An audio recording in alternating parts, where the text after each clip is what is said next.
परीक्षित ने कहा गुरुदेव हाथी का उद्धार, क्या हाथी ने भी भजन किया, हाथी ने भी स्तुति करी? गुरुदेव आप हमें विस्तार से सुनाइए। आसीत गिरिवरो राजन स्त्रीकूट इति विश्रुतः क्षीरोदेनामृतः श्रीमान योजनायुतमुच्छ्रितः।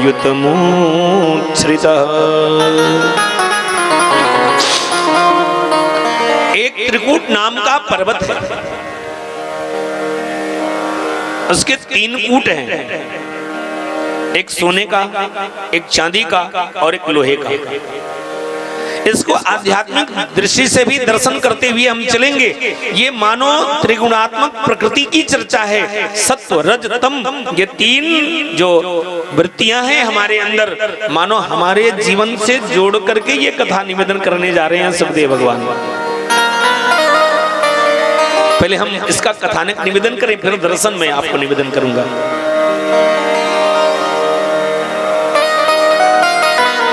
उस त्रिकूट पर्वत पर अनेक प्रकार की वन्य औषधियां हैं। आम के वृक्ष हैं, पनस माने कटहल के वृक्ष हैं, वेत के वृक्ष हैं, जामुन के वृक्ष हैं, नींबू के वृक्ष हैं। मतलब वो जंगल वन्य वस्तुओं से लदा हुआ है। अनेक प्रकार के जीव वहां रहते हैं, लेकिन सबका मालिक बना हुआ एक हाथी जिसके अंदर अपार बल था, वो किसी को कुछ समझता ही नहीं था। और देखो जिसके पास शक्ति होती है ना, वो किसी को कुछ समझते नहीं। कई प्रकार के बल हैं, धन बल है, जन बल है, पद बल है, बहुत सारे बल होते हैं। और उसके अंदर इतनी सामर्थ्य थी, इतना शरीर में शक्ति थी कि उसके सामने बड़े से बड़े शेर भी मात खा जाते थे। उसका दर्शन करते ही कोसों भागते थे। इतनी सामर्थ्य थी, जिसको पकड़ता था उसको तो फिर सीधे ऊपर भेज देता था। एक दिन की बात, अपने परिवार के साथ मौज करने के लिए निकला। जैसे हम लोग मस्ती करने के लिए किसी तीर्थ में चले जाते, गोवा चले जाते हो। आजकल देखो हम लोगों ने तीर्थ का महत्व नहीं समझा और तीर्थ को भी हम घर की तरह यूज करने लगे, और इसीलिए ये अनर्थ भी होने लगा तीर्थों में।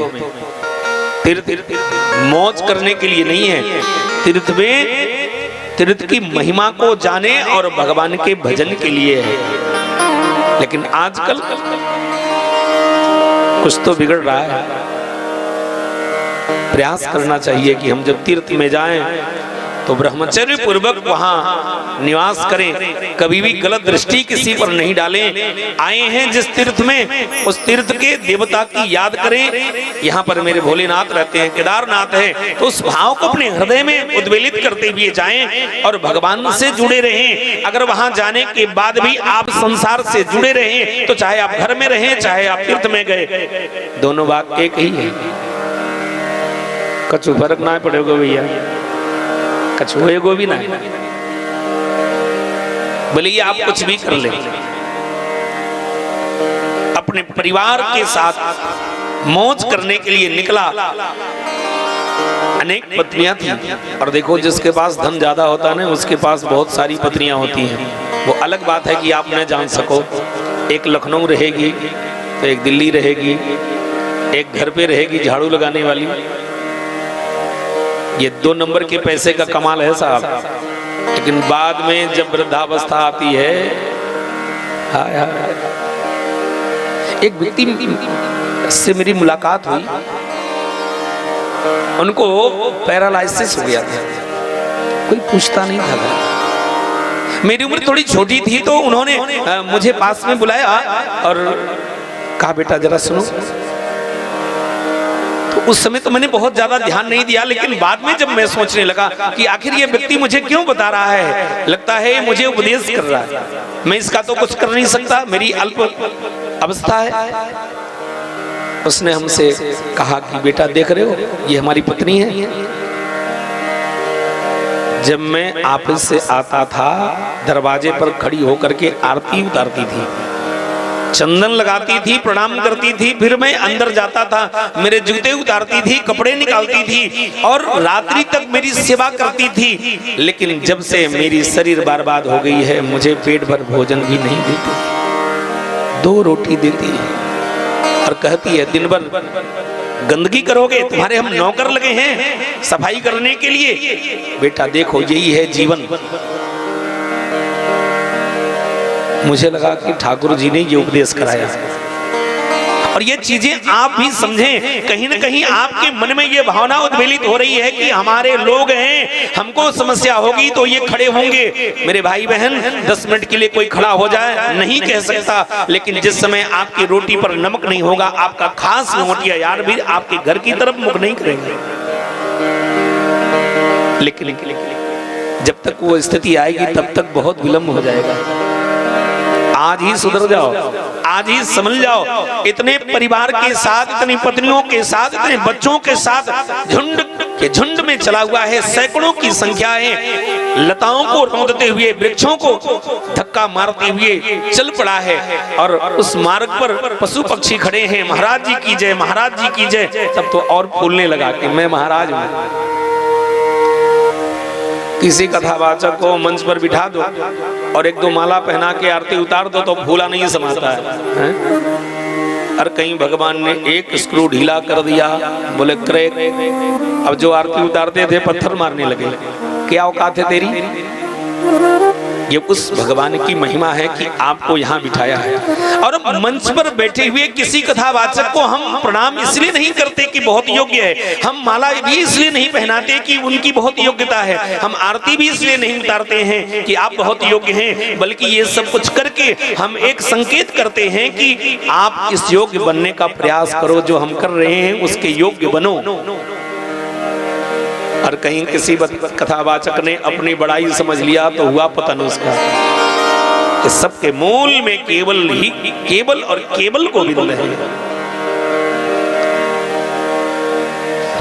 आज उसकी मस्ती 7वें आसमान पर है, अभिमान बढ़ गया है, उसके सिर पर मद चू रहा है, भ्रमर इतस्ततः गुंजायमान करते हुए उसके पीछे पीछे चल रहे हैं। दोपहरी का समय, प्यास से व्याकुल हो गए बच्चे, पिताजी प्यास लगी है, प्यास लगी है। अपने घर से कोसों दूर निकल चुके थे। पिता ने कहा बेटा ठहरो, मैं व्यवस्था करता हूँ। घंटों परेशान हुआ लेकिन कहीं कोई सरोवर नहीं मिला। बच्चे बिलबिलाने लगे, पत्नियां कहने लगी स्वामी अब चला नहीं जाता, बहुत प्यास लग गई, आपके साथ हम लोग बहुत आगे आ गए, अब क्या करें? पति ने कहा ठहरो भाई, मैं व्यवस्था करता हूँ। उसने अपने सूंड को उठाया तो पूर्व दिशा से ठंडी ठंडी थोड़ी शीतल मंद सुगंध बयार आ रही थी। उसको लगा कि इधर ही कोई सरोवर है और पूरे परिवार को लेके वहां पहुंचा। एक अपार अगाध सरोवर जो जल से लबालब भरा हुआ था, मीठा मधुर जल था। उसको देख करके पूरा परिवार दौड़ पड़ा उसके अंदर और चकाचक छक करके पानी पिया। पानी पी करके अपने घर चला गया होता तो शायद समस्या नहीं आती, लेकिन किया क्या, एक दूसरे के साथ विहार करने लगे। सूंड में पानी भर करके पत्नियों के ऊपर डालता है, बच्चों के ऊपर डालता है, मौज करने लगा। घंटों बीत गए, पानी में एक मंथन हलचल होने लगी। उसके नीचे बैठा था एक ग्राह थोड़ी देर तो शांत बैठा था, लेकिन जब देखा पानी में हलचल है तुरंत ऊपर की तरफ देखा कौन है ऐसा, और देखा एक बलशाली हाथी उस ग्राह ने गज के पैर को पकड़ लिया।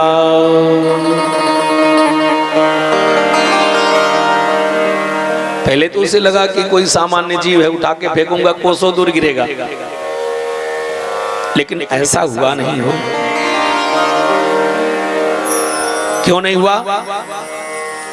क्योंकि उसका बल उसके सामने अल्प दिख रहा था।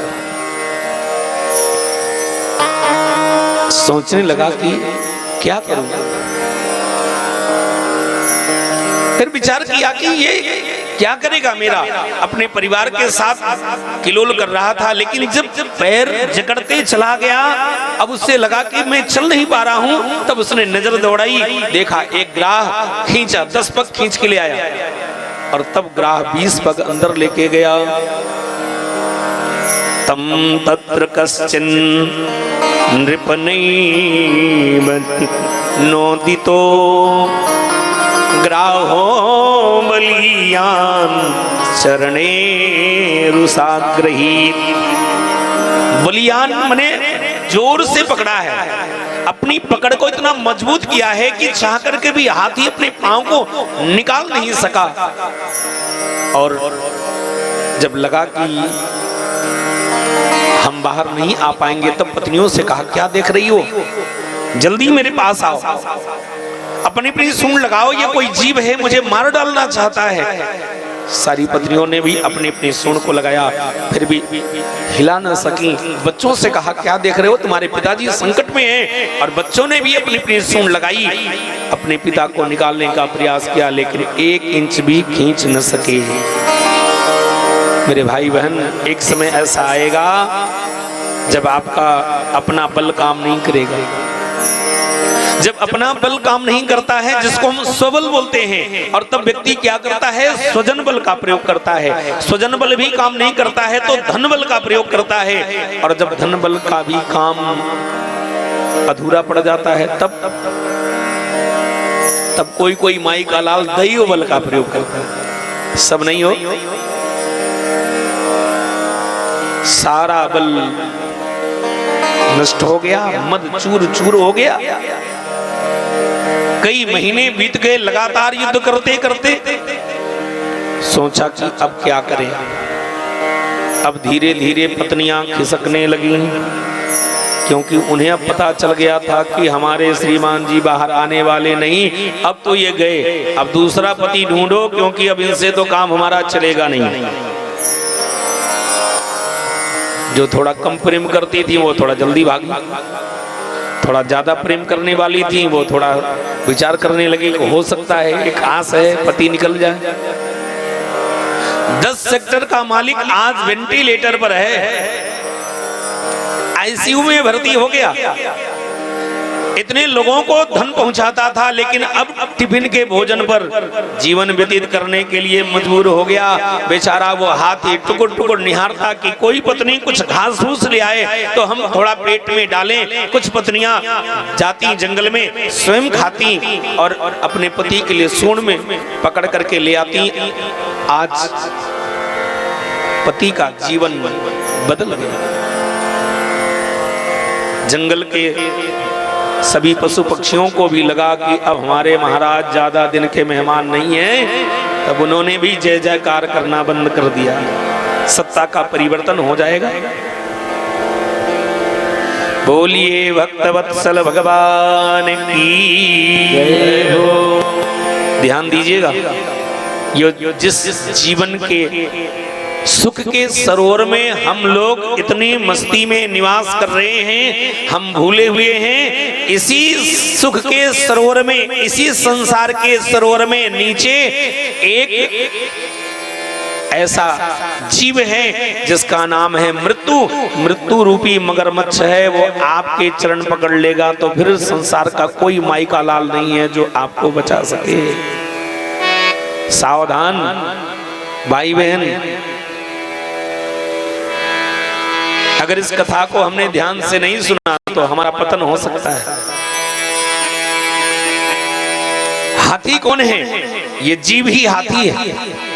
ग्राह कौन है? ये काल ही ग्राह है। और काल जब खींचता है ना तो सभी साथ छोड़ देते हैं, कोई नहीं रहता पास, सब छोड़ के भागते हैं। और हुआ भी ऐसा, 2 पत्नियां रह गईं, सारी पत्नियां चली गईं। खड़ा खड़ा विचार करने लगा, क्या यही जीवन है? अपने जीवन का असली रूप उसके सम्मुख प्रस्तुत हुआ कि संसार में कोई किसी का नहीं होता है। ये कथा इसमें क्यों निवेदित की जा रही है? मानो हम सबको ये कथा निवेदित करना चाहती है, संकेत देती है कि अगर एक हाथी जब मर रहा है, इतना परिवार था, उस परिवार से एक भी व्यक्ति उसके सहायता में खड़ा नहीं हुआ। हमारे घर में तो बस एक पत्नी है और 2 बच्चे हैं, तो भला हमारा क्या कर पाएंगे? कोई रोक नहीं सकता मरने से। इसलिए जो विज्ञ लोग हैं वो पहले से ही बोरिया बिस्तर बांध करके तैयार हैं। भैया ठाकुर जी ले चलो, हम तो तैयार हैं आपके धाम में जाने के लिए। अगर ऐसा आप कर सके तो समझिए आपका जीवन धन्याति धन्य हो गया।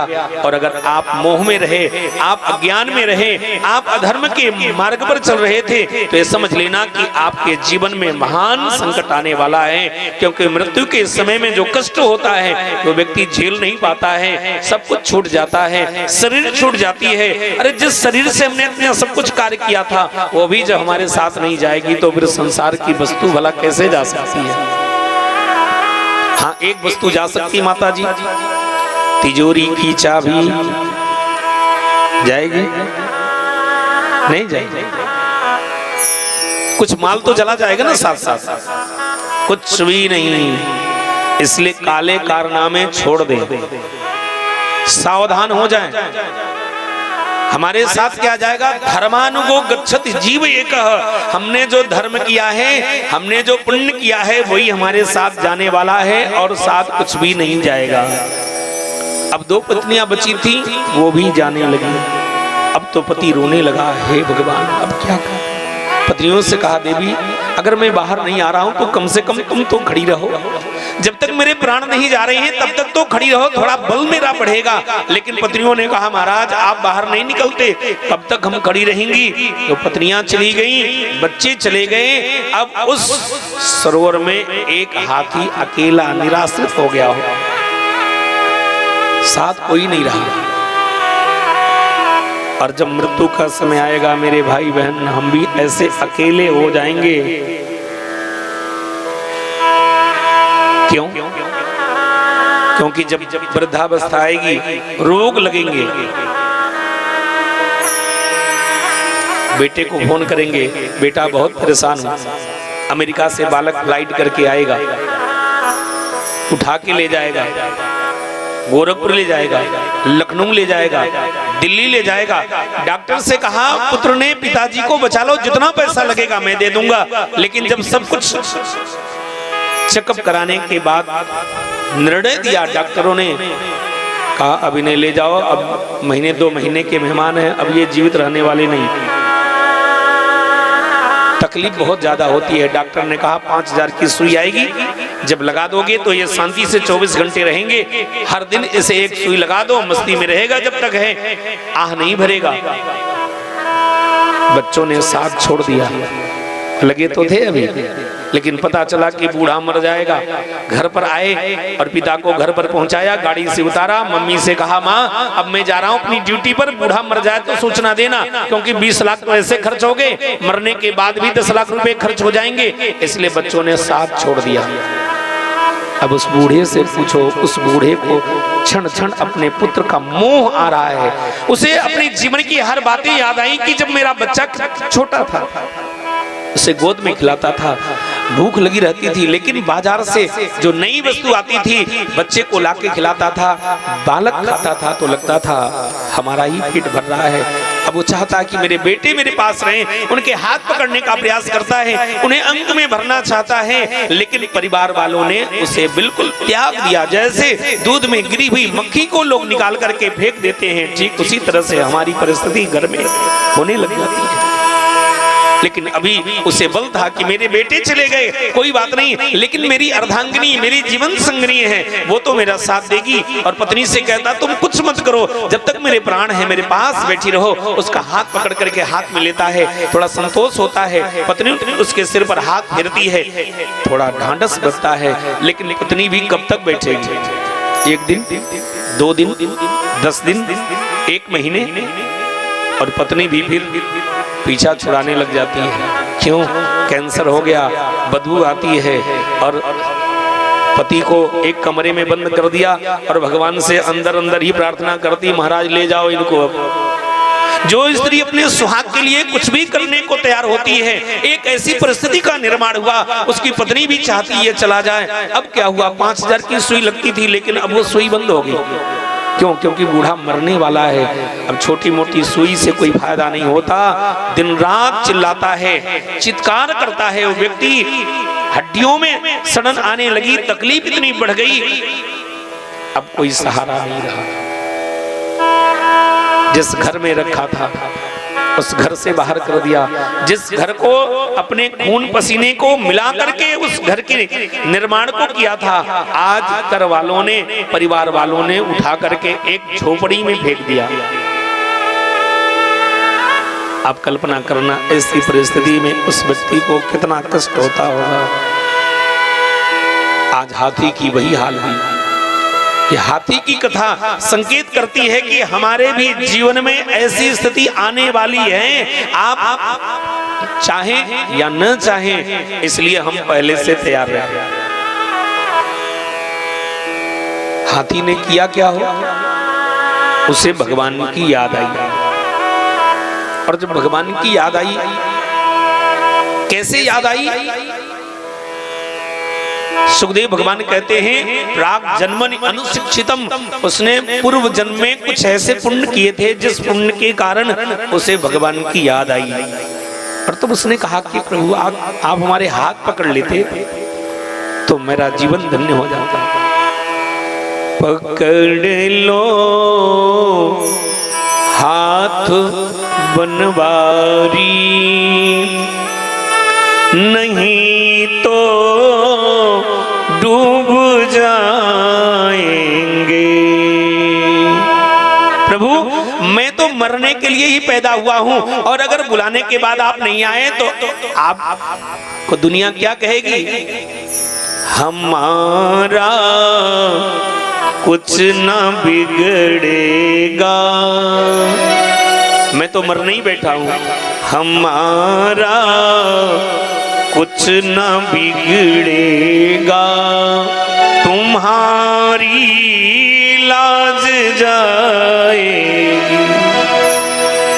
हे गोविंद, मैंने आपकी याद करी है, और अगर आपने मुझे नहीं बचाया तो मेरा क्या, मैं तो मरने ही बैठा हूं। लेकिन लोग कहेंगे एक भक्त ने भगवान को पुकारा था, लेकिन उस भक्त के पुकारने के बाद भी भगवान नहीं आए तो आपकी लाज चली जाएगी। हाँ,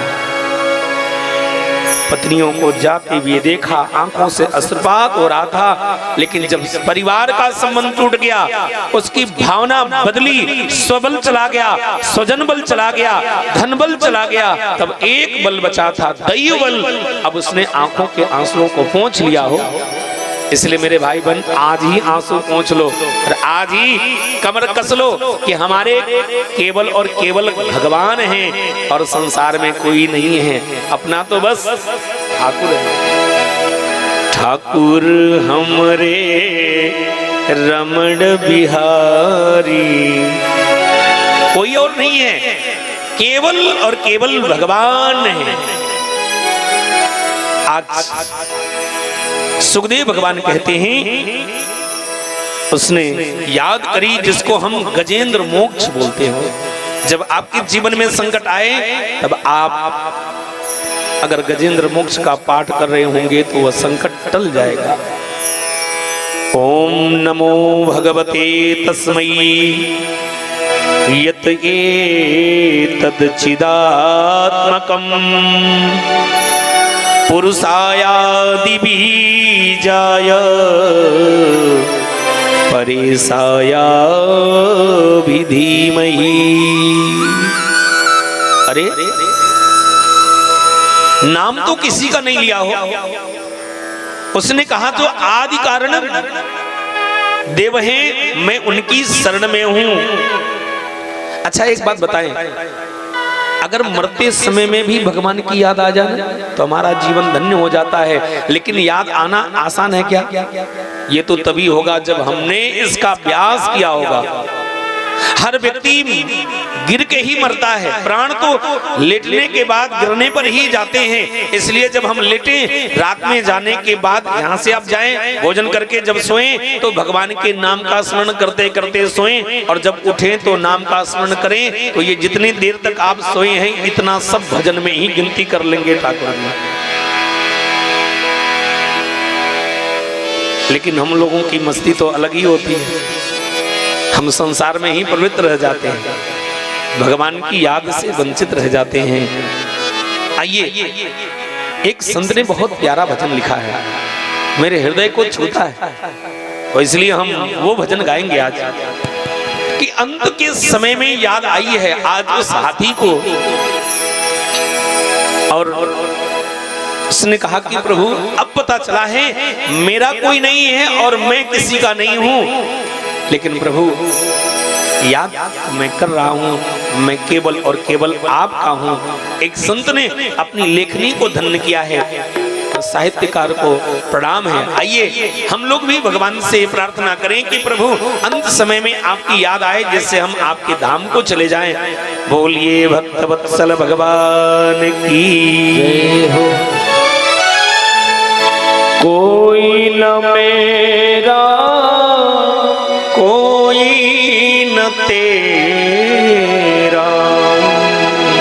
कोई न मेरा मैं न किसी का,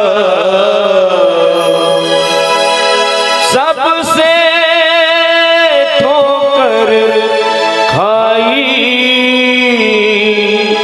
हरि की, अंत समय याद आई हरि की। सभी गाइए। अंत समय याद आई, कोई न मेरा मैं न किसी का, कोई न मेरा मैं न किसी का, सबसे ठोकर खाई हरि की, अंत समय याद आई हरि की, अंत समय याद आई।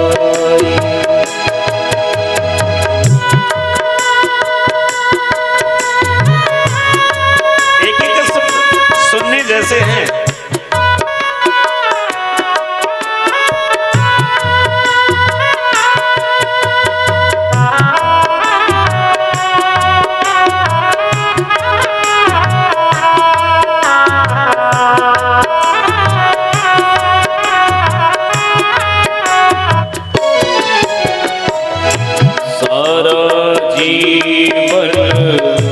पत्नी को अपने गले लगाया, सारा जीवन पत्नी को अपने गले लगाया, पेटों की खातिर अपना सारा जीवन गंवाया, बेटों के खातिर मैंने अपना, जिन बच्चों के लिए मैंने सब कुछ किया वो छोड़ के चले गए हमें,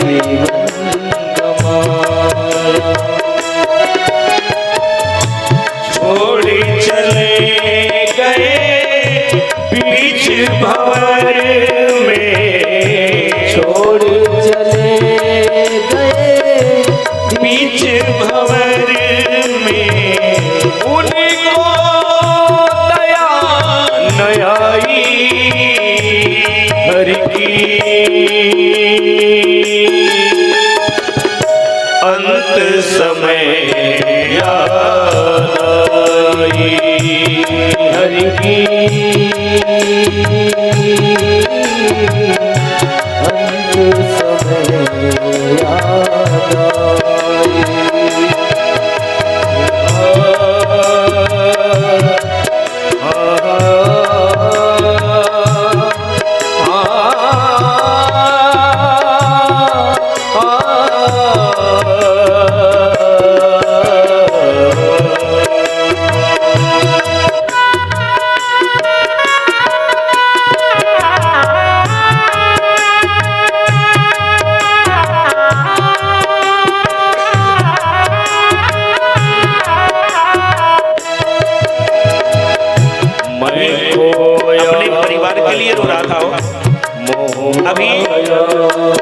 आंखों में आंसू परिवार के लिए थे, लेकिन अब उसने आंखों के आंसुओं को पोंछ लिया और अब आंखों में आंसू तो आए, लेकिन अब भगवान के लिए आंसू आए।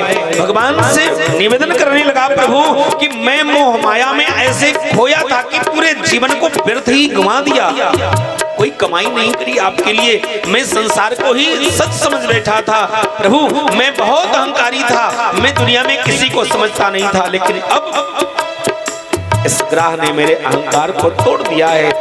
जब हमारे जीवन में काल आता है तो व्यक्ति का सारा अभिमान चूर चूर हो जाता है। गोविंद अब समय है, आप मेरे हाथ पकड़िए।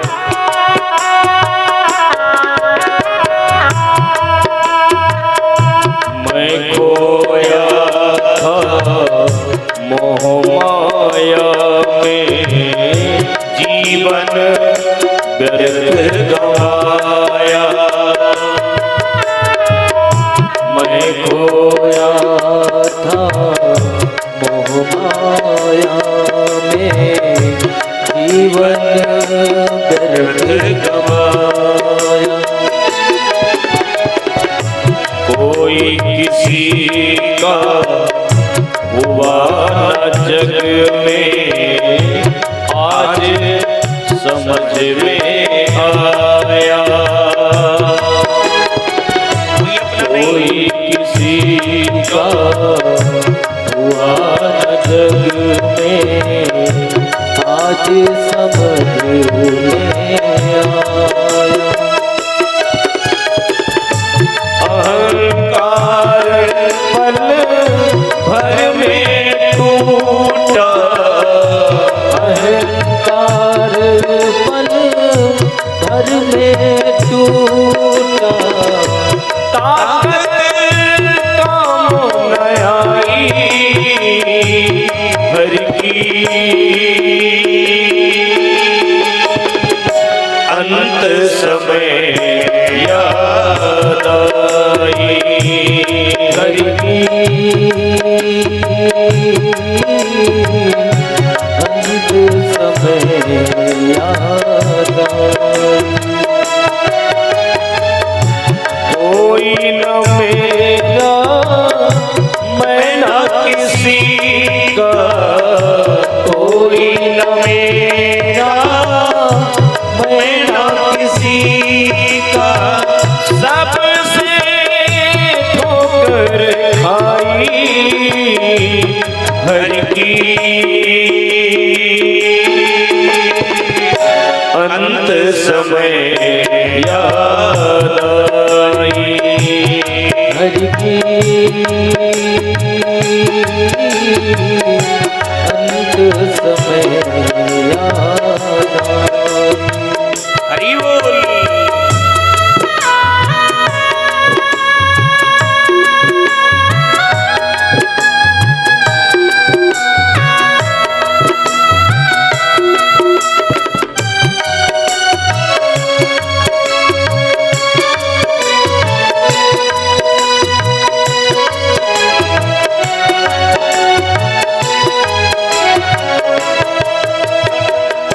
तुम जीवन दाता हो मेरे, तुम ही पालनहारे। आज पता चला गोविंद, जब मरने का समय आया, हो मेरे तुम ही पालनहारे।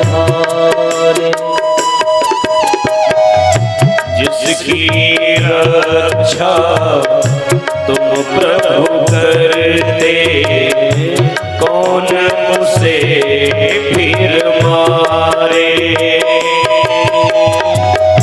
जिसकी रक्षा तुम प्रभु करते, कौन से अब मारे।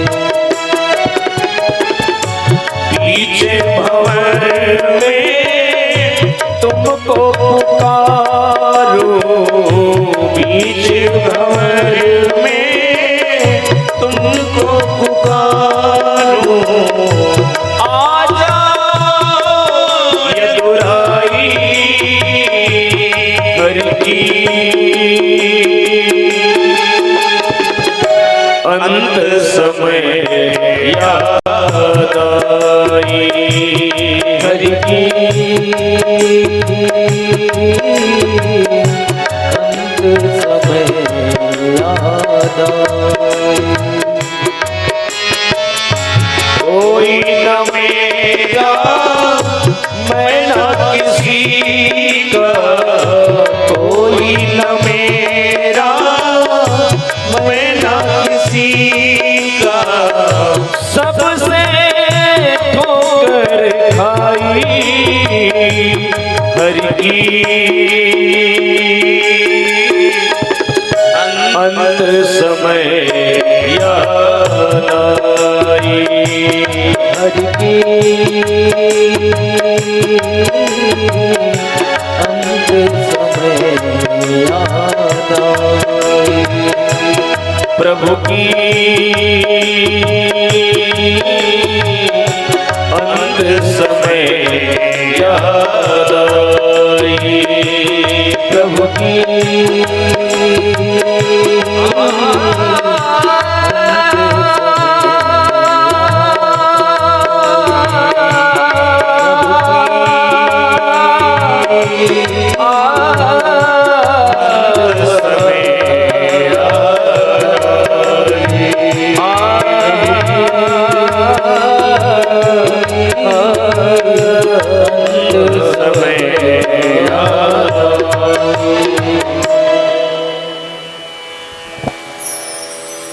गज ने बड़े भाव से पुकारा,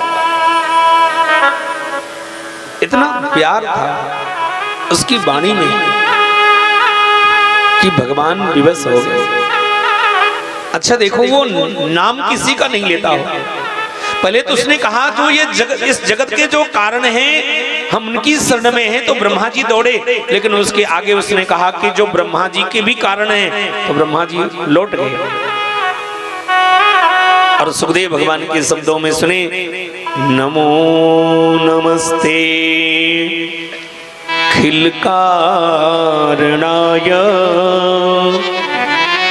निष्कारणाय भूत कारणाय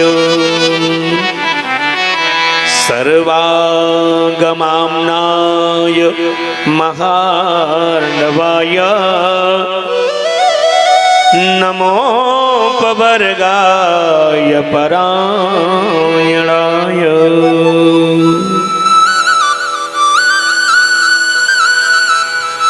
कोई देवता आगे नहीं बढ़ा। और तब भगवान श्री ने कहा, जो नाम किसी का नहीं है वो नाम हमारा है।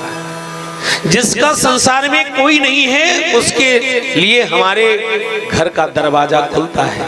जब संसार के हर दरवाजे बंद हो जाते हैं हमारे जीवन के, तब भगवान के घर का दरवाजा खुला रहता है। एक बार भी अगर हमने भगवान की याद करी मेरे भाई बहन, हमारे याद करने में, हमें पुकारने में विलंब हो सकता है, लेकिन भगवान हमें अपना बनाए इसमें विलंब नहीं हो।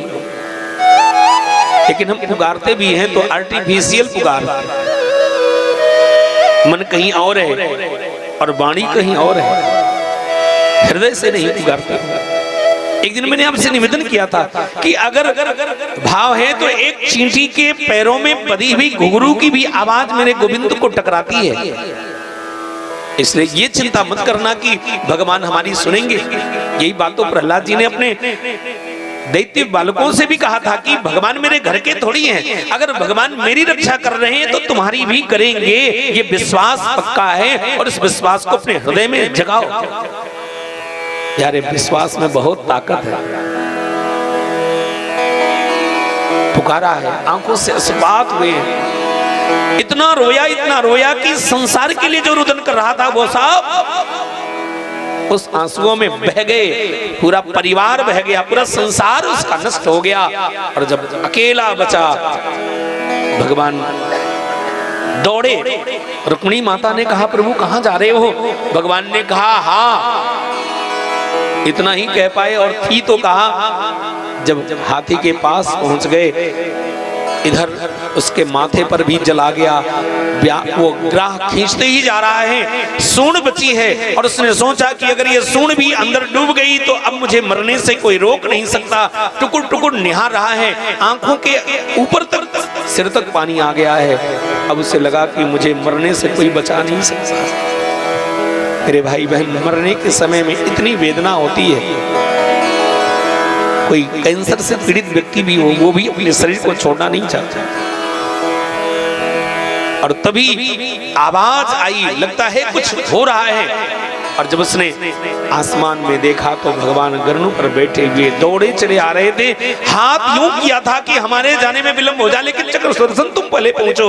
और ये दृश्य देखा है।